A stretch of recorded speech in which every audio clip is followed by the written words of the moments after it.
Today on Your Money, Your Wealth, we're all thinking about paying taxes as April 15th draws near. So when is the tax due on your Roth conversion? Is it ever a good idea to convert beyond your current tax bracket? And the fellas answer more of your Secure Act questions. What happens when there's no named IRA beneficiary? Does anything change if you're currently taking RMDs from an inherited stretch IRA?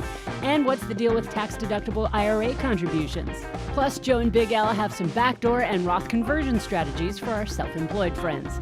I'm producer Andy Last, and we're in for a hip-shaking good time today with Joe Anderson, CFP, and Big Al Clopine, CPA.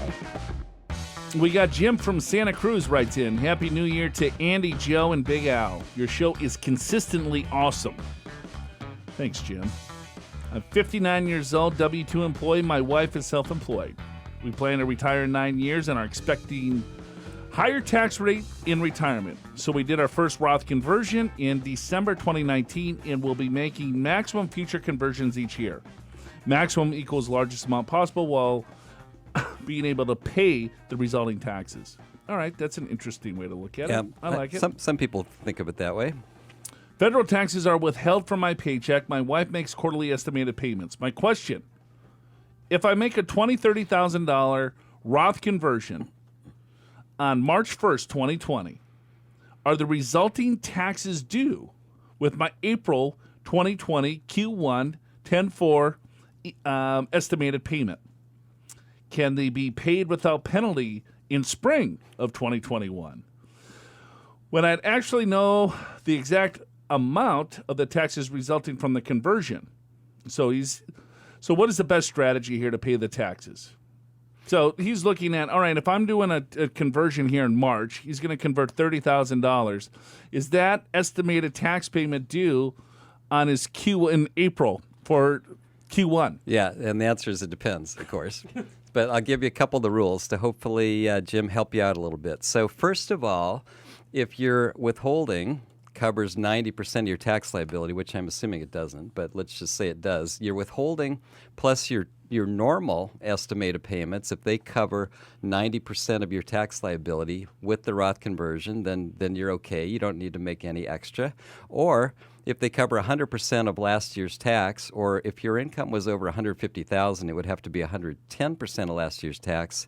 So that's the consideration. So for you, the fact that you have extra Roth conversion income, I'm guessing that you said you did it in 2019, so maybe something similar. So I'm going to make an assumption that your income in 2020 with the Roth conversion is relatively similar to 2019, and if so, your withholding and estimated payment should have already been calculated to factor that in. So I'm going to say probably not. You probably don't have to make any more because I think you may have already have enough estimated payments to make to cover it. But it's here's how I hear his question: is that he's going to do a $30,000 conversion in Q1. Does he have to pay the estimated taxes on that conversion in Q1, or can he wait until next year? It depends whether whether by the year end he's paid in 90% of this year's tax or 100% of last year's tax, in which he won't know till year end. So typically, it's already year end. We're already in the Q1. Right. So hear me out. So for the year 2020. Yes. Okay. I'm going to decide to do a conversion tomorrow. Okay. All right. $10,000. I'm in Q1 of 2020. Sure. Do I have to make an estimated payment for that conversion in 2020, right, in Q1 because I added that income? Or can I wait throughout the year to make the estimated payment? Okay, so because does the IRS know when I made the conversion? With that question, then it would be paid quarterly. So let's just say because you did the Roth conversion, you have to pay more tax. And then it's a question of when do you pay it? Do you pay it quarterly, first quarter, or with the tax return? Or yes, or can I maybe make the estimated payment in December? So if you ask it that way, the answer is you would pay it quarterly. So you'd pay 1 quarter of the tax in April, 1 quarter of the tax in June, and so on. That's assuming that you needed to make the payment in the first place because that puts you over these limitations. You got it. All right. So the questions that come up when someone does a conversion in December. Yes. Right? And then they have to file like a separate kind of exemption BS form? Because Yeah, so in that particular case, so since you did it right at year end, then you can use the annualization method because that Roth conversion was in that last quarter. And that's on the penalty form. I think it's form 2210. It's on page 4 of that. That's where you show what your income was at different points during the year, and then you're not penalized as long as you make that payment for the fourth quarter estimate, which is January 15th of the following year. All right, so going back, so Jim is stating, all right, well, I did the conversion. As long as he's already, from last year that he withheld over 100%, 90%, this is so confusing. It's very confusing. It's hard to answer it actually without showing someone and looking at the actual numbers, but if he doesn't, I mean, if he has enough payments made in to cover either 90% of this year's tax or 100% of last year's tax, he doesn't need to make any extra payments, but he will owe on April 15th probably in the following year. On the other hand, if he doesn't meet the 90%, 100%, he will have to pay more, and he'd have to pay that quarterly. So if he did it in March, he'd have to pay it in 4 quarters. If he did it midway through the year, well, that was midway through the year, so he missed the first one, and that's okay because he hadn't done the conversion then. So he'd just basically have to take that tax and divide it by 3 over the next 3 payments. If it's the very last quarter, that's okay. You missed the first 3 payments because you did the Roth conversion in the last quarter. You just make that payment in Q4. All right, clear as mud. Thanks, Al. You're very welcome. Okay, we got Hong from Riverside, California.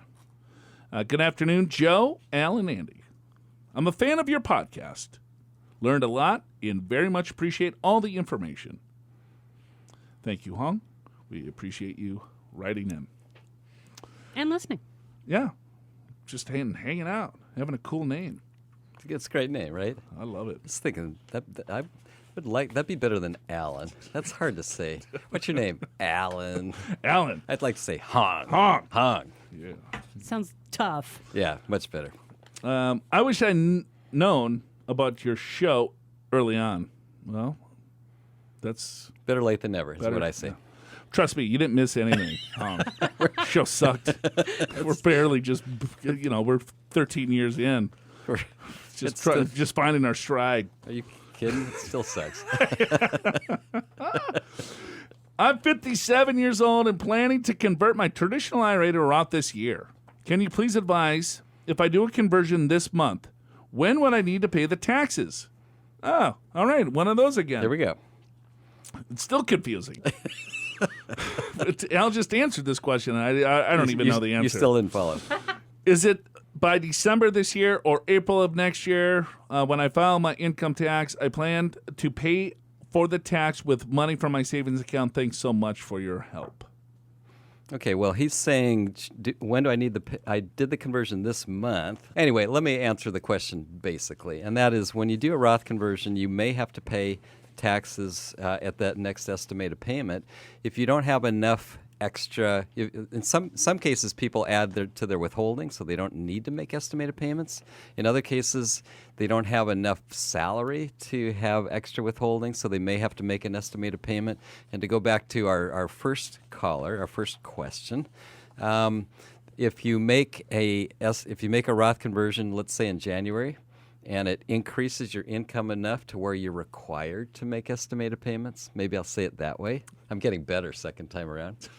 Then you would need to pay 25% of that tax in April, 25% of that tax in June, 25% in September, and 25% in January the next year. That's your 4 quarterly payments.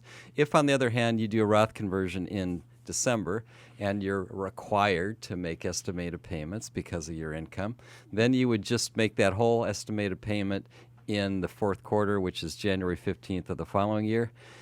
If you make a Roth conversion during any time of the year and you don't need to make estimated payments because you fall under the safe harbor rules, then you'll just simply pay the tax on April 15th of the following year. Is that simpler? Simpler. As Jim and Hong and all the rest of us get ready to file our 2019 taxes, Big Al's Tax Planning Guide can help with that preparation. Click the link in the description of today's episode in your podcast app to go to the show notes and download the Tax Planning Guide. It's got the 2019 tax brackets, deadlines, tax issues and updates, and strategies and actions you can take before you file.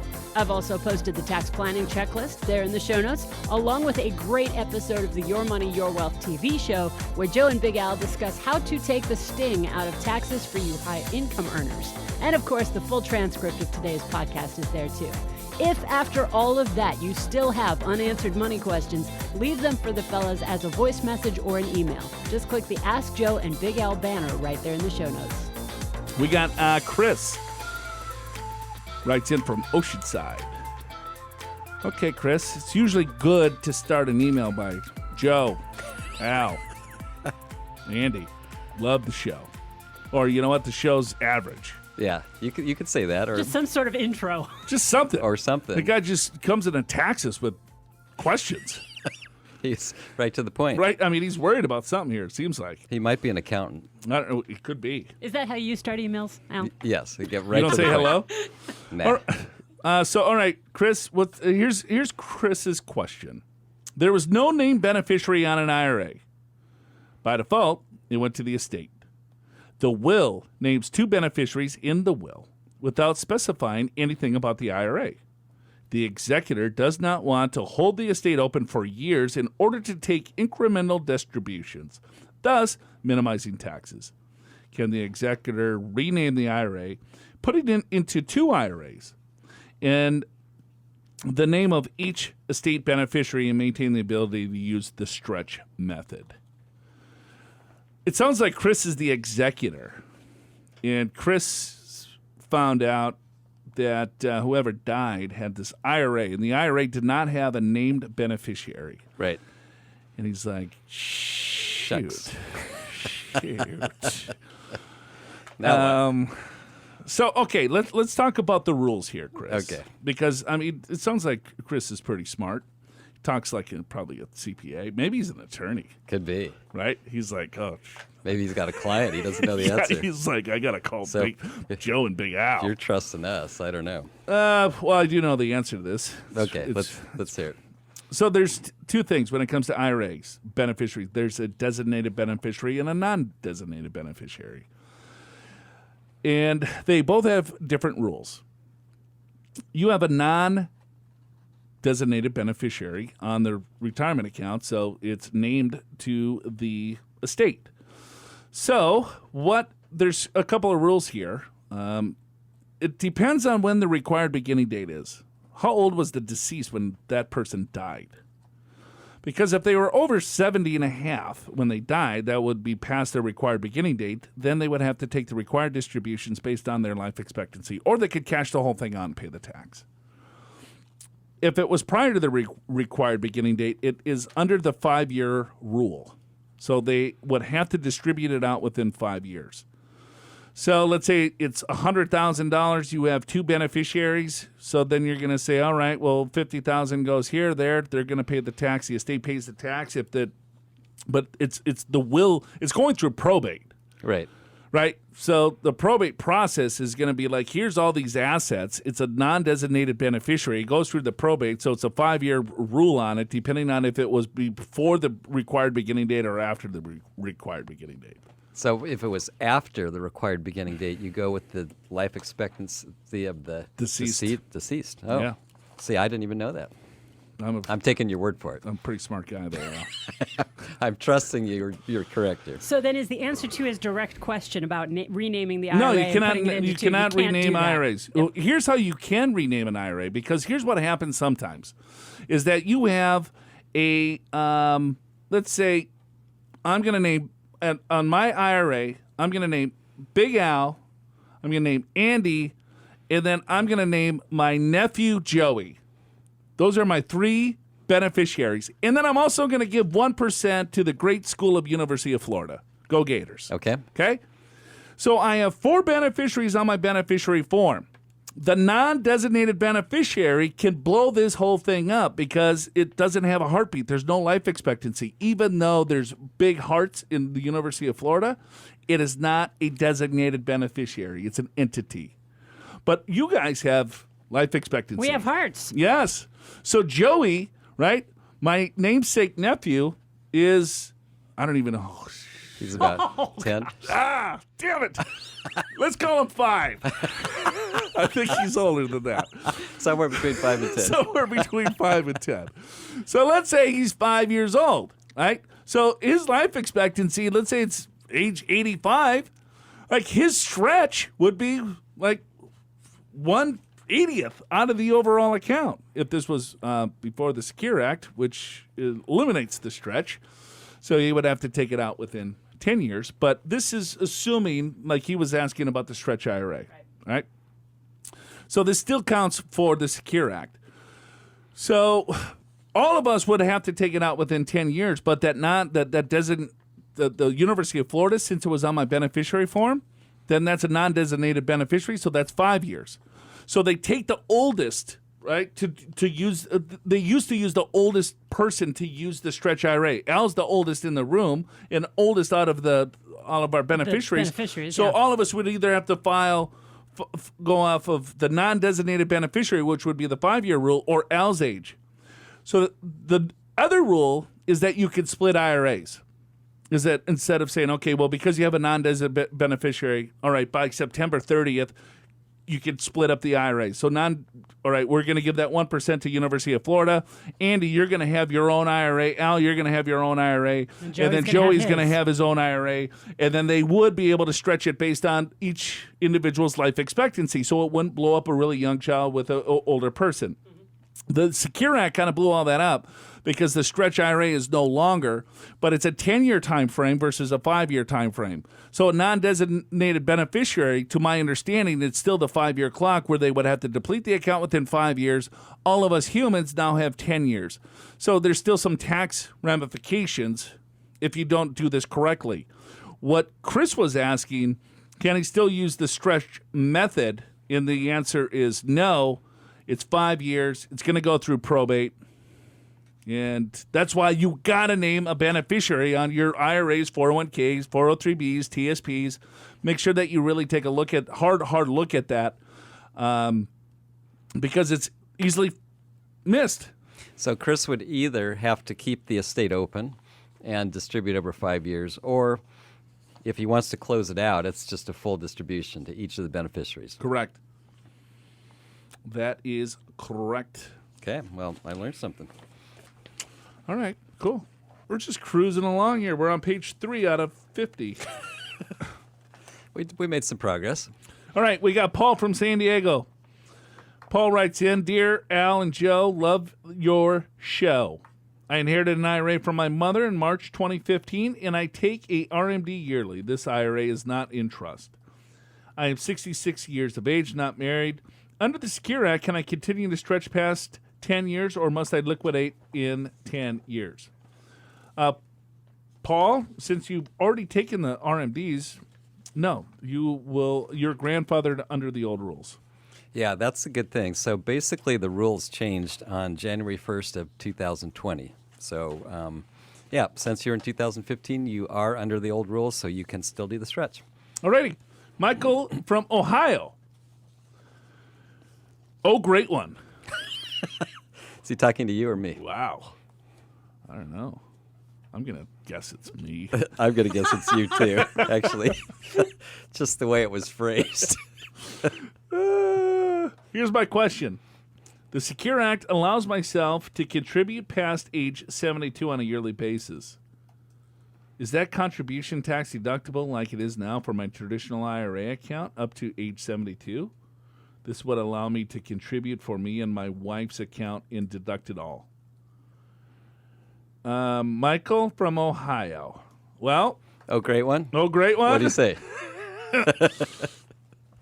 Well, I think he's got a couple of things mixed up here. First of all. So let's talk about what I think he's asking. Age 72. So these ages kind of come into play sometimes. Age 72 means that is now the new age where you have to take a required minimum distribution. It was 70 and a half. So now they pushed it out to age 72, so you do not have to take a required distribution until you turn age 72 unless you were age 70 and a half prior to 2020. By the way, if you were 70 and a half in 2019, you have to have taken the RMD, or you have to take it here coming year. If you were younger than 70 and a half on January 1st, 2020, now it's 72. 72. Another rule within the Secure Act is that now there is no age cutoff to do a traditional IRA. So you had to be under 70 and a half to do an IRA contribution. But you needed earned income. So now there is no age limitation. So, Michael, if you want to continue to work until age 90, and as long as you have earned income, you can still make IRA contributions for you and your spouse and deduct both of those IRAs. What do you think? Did I answer it? Yeah, that's correct. As long as you are not in another retirement plan or your spouse is not in another retirement plan and you're under the income limitations. Yeah. Okay. So who gets to be called the great one then? I think that's big. That was Joe. That was totally the way it's written. It was to Joe. Well, it kind of sounds, because it was all messed up. No offense, Michael. He knew you were going to fix it. Yeah, we got you covered. Yeah, double teamed it. So, does the Secure Act affect you, your family, your retirement, your inheritances, or your IRA contributions? Find out. Check out Big Al's Secure Act recap video and download our free Secure Act guide from the podcast show notes at yourmoneyyourwealth.com. Get there by clicking the link in today's episode description in your podcast app, and don't forget to share. Post the episode link on Facebook or Twitter or LinkedIn, or email it to your friends, family, and colleagues so that they know about this new law too. And realize the Secure Act may also open up some retirement planning strategies that you haven't yet considered. Click the free assessment button at yourmoneyyourwealth.com to schedule a personalized look at your financial situation. Okay, we got one from Rose from San Diego. Hi, Alan Joe. No Andy, huh? There's a lot of them that don't include me. No, that's fine. I got it. I listen to you every weekend. Love the show. Got my daughter to listen to it as well. Rose, thank you. Flattered. I'm also a past client. Oh, I know Rose. I've talked to her before. Oh, I know who Rose is. Yeah, you know Rose. I definitely know who Rose is. She's You a and past client. You and I met her early on. Oh, this was years ago. Yeah, it was. Yeah. All right. I have a question that I'm hoping you can answer. I'm currently age 72. I've been taking my RMDs from my traditional IRA. I also have a solo 401k, as I am a sole proprietor of a business. My CPA helped me set up a solo 401k to help me defer some of the income by deducting my annual contributions to the 401k. My question is, can I do a Roth conversion after I take my annual RMD, as well as make my annual contributions to the 401k, or is it not allowed or frowned upon the IRS? Rose, yes, you can fully fund the 401k plan and do a conversion, but you do have to take your required distribution out first before you do the conversion, not after. Yeah, and that's a great question, because I think a lot of people feel like once they hit required minimum distribution age, which now is 72, they can't do Roth conversions anymore, and that's not true. You certainly can do Roth conversions. You just have to take your required minimum distribution first, as you said, Joe.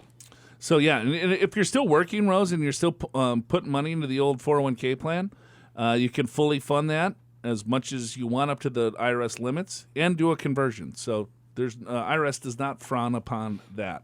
All right, Maggie from Los Angeles. Dear Joe and Al, I'm a big fan of your podcast. Thank you for your contribution to U.S. retirement world.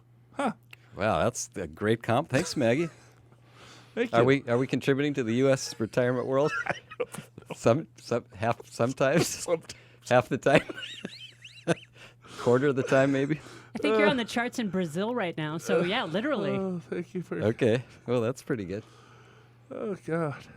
I would like to thank my mom for this honor. This is like our best compliment we've ever had. Or is like U.S. Retirement World a magazine?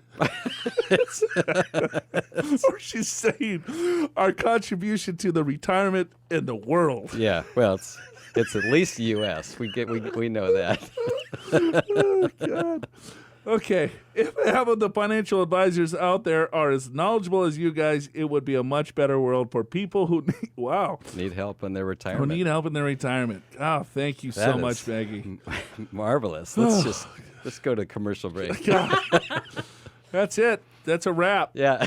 Oh, man. I have a quick question regarding backdoor Roth conversions. I don't have a traditional nor a Roth IRA currently, but I have a simple IRA, which is not 2 years old yet. Why do you think she's asking about the 2 years? Yeah, there's a 2-year rule about taking money out of your simple. Yeah, that's pretty good, Yeah, that's Maggie. knowledgeable. I plan to open a traditional IRA. I plan to open up a traditional and a Roth IRA at Charles Schwab and then do a backdoor conversion. However, Charles Schwab website states that if your IRA contains non-deductible after-tax contributions, your conversion will consist of partly non-deductible contributions and partly deductible pre-tax contributions and earnings. You'll be taxed based on the percentage of after-tax, or she's talking about just the pro-rata rule. Yeah, she is. All right. Uh-huh. So Yep. then she gives an example. So then you should refer to 86. I guess her question is, I'm wondering, does this count my simple IRA?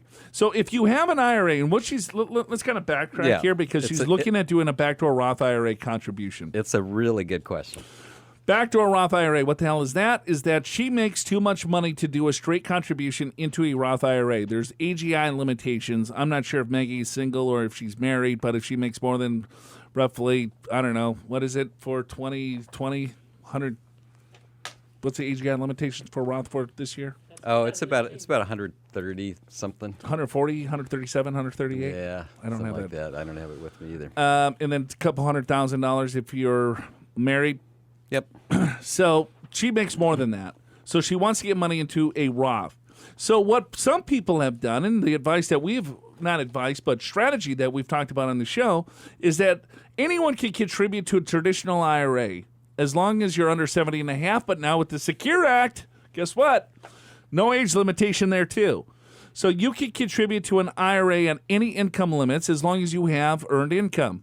So Maggie wants to put in $7,000 into an IRA. So she'll have basis in that IRA because she can't take the deduction because she makes too much money. She can't put it directly into a Roth because she makes too much money. So she puts it into a traditional IRA, $7,000. It has basis. It's an after-tax contribution. She can then convert that $7,000 into a Roth and pay no tax. If she does not have any other IRAs. If there's other IRAs involved, then it's the pro-rata rule. They take a look at all IRAs, they include them as one, and they look at the percentage of what you have in basis divided into the total IRAs that you have, and then that is going to be the percentage of tax-free conversion that you would do. The question is, Al, she's got a simple. Does it count?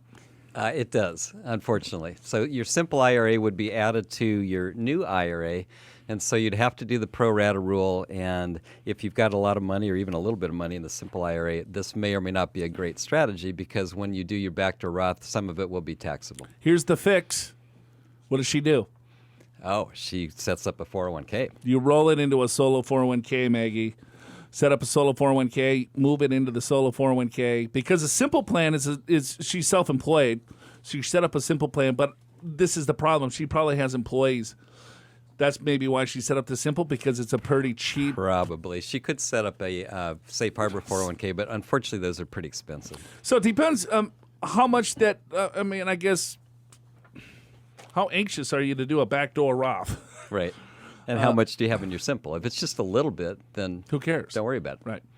So a couple of options for you. You can set up a safe harbor 401k for your company. Maybe you switch the simple plan to a solo 401k plan. If you don't have employees. If you don't have employees, then because the 401k is not the same as an IRA, right? So you can do the backdoor there.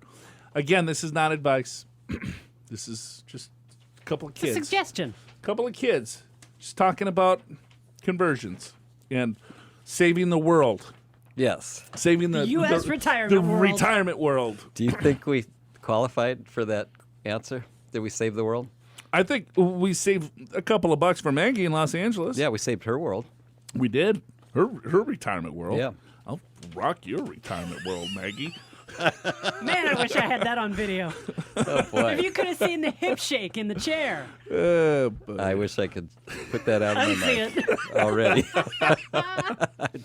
I'm sitting closer to you, Andy, and I saw the entire body shake. It was not pretty. Okay, moving on. Moving on.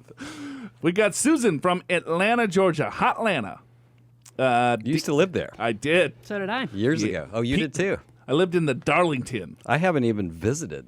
right across the street from the Piedmont Hospital, Yeah? right on Peachtree Avenue. Where did you live, Andy? Sandy Springs. Oh, Sandy yeah, Sandy Springs. Springs. Okay. Yep. Sure. I'm Familiar with that? Not, Well, yeah, because it's just above Buckhead, and that's probably where you spend all your time I partying. did spend a lot of time in Buckhead. More time than I probably should have. Did you shake your hips? I did. I Yeah. shaked everything. Don't worry about it. All right. Dear Andy, Joe, and Al, I'm enjoying the podcast and have increased my financial knowledge. Thank you. I have two questions about a future potential inheritance. It's going to be a brokerage account and an IRA. So, a couple questions here. Number one, my 82-year-old mother has a taxable brokerage account with nice gains. She hopes to leave the account intact so the basis steps up without her with her death. She thinks my brother and I should sell everything immediately and take cash. I think we should evaluate each holding and decide which to sell based on potential. We would get the stepped up in basis either way. What are your thoughts? I would sell and reinvest to your specific goals and investment strategy. Completely agree. I would sell everything just as you had cash. If these are great investments, then great. Right. But why limit yourself to what your mom had? I think there's a whole universe of investments that probably make more sense for you. Yeah. So if mom's 82, I don't know how old you are. So you just want to make sure that it's based on your goals. What are you trying to accomplish? What's the money for? Blah, blah, blah. Question two, she also has an IRA that is primarily invested in laddered zero coupon bonds. One bond matures yearly with dates through 2027. My brother and I will inherit equally. Each bond has a $50,000 maturity value, assuming she passes before all the bonds have matured. Can the bonds be split so we each get half? Thanks for the information. Okay, so 2027, she passes away, and she's asking if the bonds get split. Well, So if let's say she passes in 2024, so there's still 3 bonds, right? how many bonds does she have? Well, several that go through 2027. Let's just say the yearly date. So let's just say there's at least 3 bonds left. Yeah, And now there's 2 beneficiaries. So can the bonds be split? sure. I mean, you could sell the bonds on the market. Yeah, but then you'd get a different rate. Yeah, you might sell it at a discount. And you'd forfeit some interest. Well, you know what a zero coupon bond is, right? So you buy the bond, let's say for $10, and in 2027, it's going to be worth $15. Right. Right? So there's no interest paid.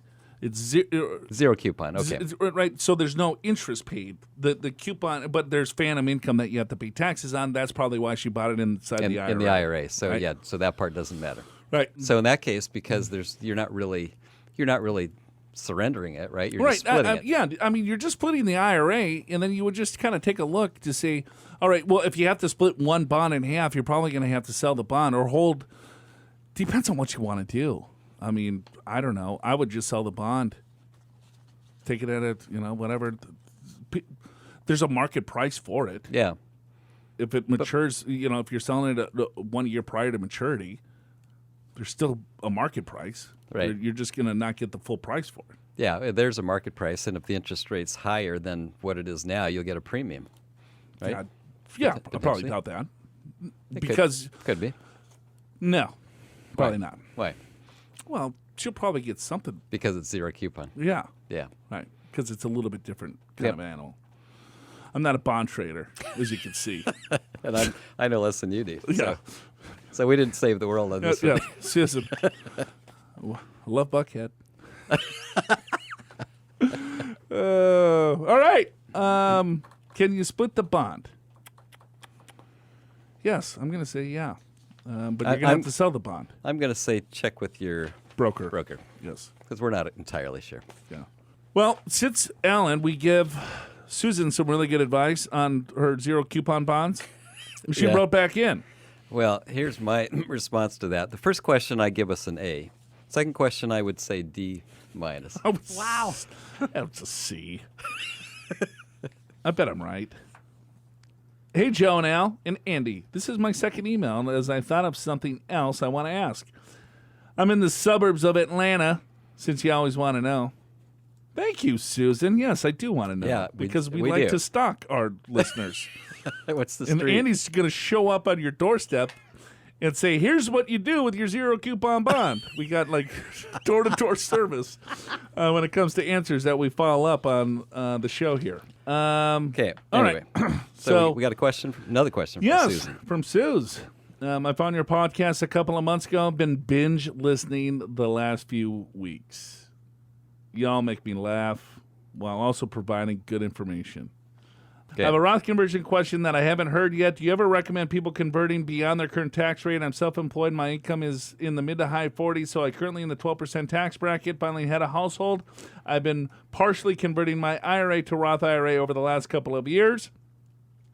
I'm wondering if I should potentially exceed the 12% tax bracket. This would allow an extra $30,000 in conversion. I'm 52, 240 in my Roth, 450 in my rollover IRA, plus 360 in non-qualified accounts. I've been paying the conversion tax from my emergency fund. I think so. You got to run the numbers, Susan. But yes, I think with rates as low as they are, 12 to 22%, with the amount of money that you currently have, you're single, head of household, you will be filing single unless you find a spouse, and then your tax rates change. But in some cases, yes, I think it does make sense. I would agree. In some cases, yes, but certainly not all cases. So you just got to run the numbers a little bit more. Thanks so much for the questions. That's it for us. For Andy Last, Big Al Clopine, I'm Joe Anderson. Have a wonderful life, everyone. Show is called Your Money, Your Wealth.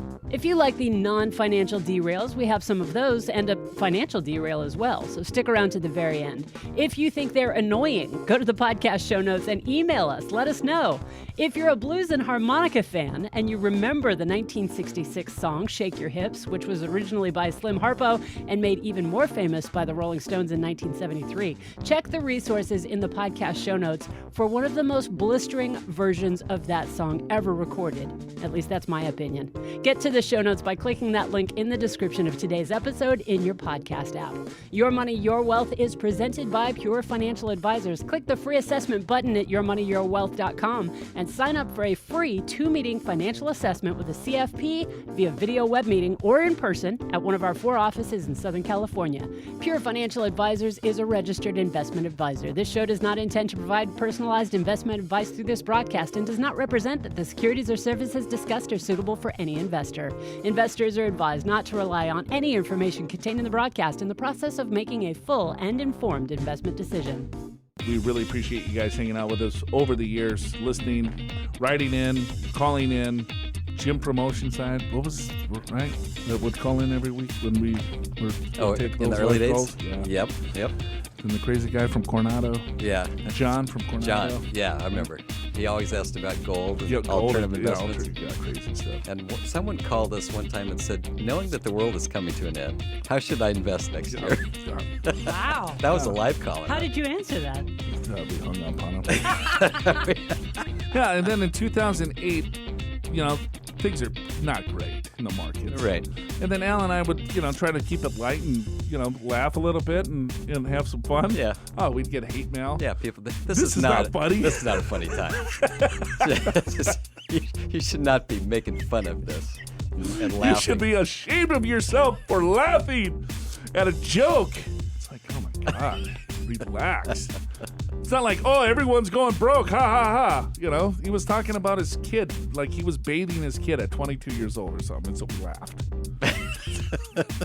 Wow, I feel like I just walked into a conversation and I don't know all the details. You don't need to know. I don't like saying decade. You know? No, because it sounds like this one guy I listened to, and he always says, "Well, I've been in the business for the past decade." Is it like it's just trying to make him something like more experience or Got something? it. Okay. Right? Well, I've been in the business for 40 decades. how many? 40 decades. How many- Wow. That's 4 pre- decades. That's pretty good. Yeah. How old am I? 500. He's getting there. He's getting up there. You know how I learned what a zero coupon bond was? From Joe? No. This well before I met you. When my early real estate investing days, I read all kinds of crazy books and got tape sets. And this one guy said, "Here's what you do." Tape sets? Tape sets. What are those? Cassette tape sets. I don't way even back know when. what- Yeah. Well, I'll on what you stream now. We had to put this little thing that looked like a little Thing. thing. You put it in a. It's a little thing, and It's you a put cassette. it, and put it in a thing. Got it. Put a cassette in a cassette player. Anyway, so I was listening to this guy, and he goes, so here's what you do. You go out and find a property you want, and properties were cheaper then. So he goes, and he was talking about like in a place where properties are really cheap. So he said, so you find a property for $75,000, and it's free and clear, and you go up to the owner and say, I'll pay you 75. In fact, I'll pay you 80. And then when he goes, sure. And then you give them a zero coupon bond with a maturity of 80 that you spent $20,000 for because interest rates were pretty high then. And I remember thinking, I don't even understand what you're talking about. But then I checked it out and I thought, wow, that's really clever. And I could never do that. That's basically you're paying $20,000 for a $75,000 property. So that's fraud. I mean, what the hell? It's not fraud, but it's not right. Well, I'm going to give you $80,000, but you're not going to collect the $80,000 for another 20 years. Yeah, right. Sure. I'll Yeah. sign up for that. Who signs up for that? Well, it had to be during a period of time when people were desperate. to No sell wonder their why it properties. was on a cassette tape. Was this Carlton Sheets? No, but it was Somebody actually, like that? It wasn't Carlton Sheets wasn't quite that bad, but it was someone else. Yeah. Yeah. We don't like to name names here. Oh, sorry. Well, it wasn't him, so we didn't name a name. Okay. I like that, y'all. Yo, yeah. That's Atlanta. Southern I Atlanta. love it. Did you talk that way when you lived in Atlanta? Of course I did.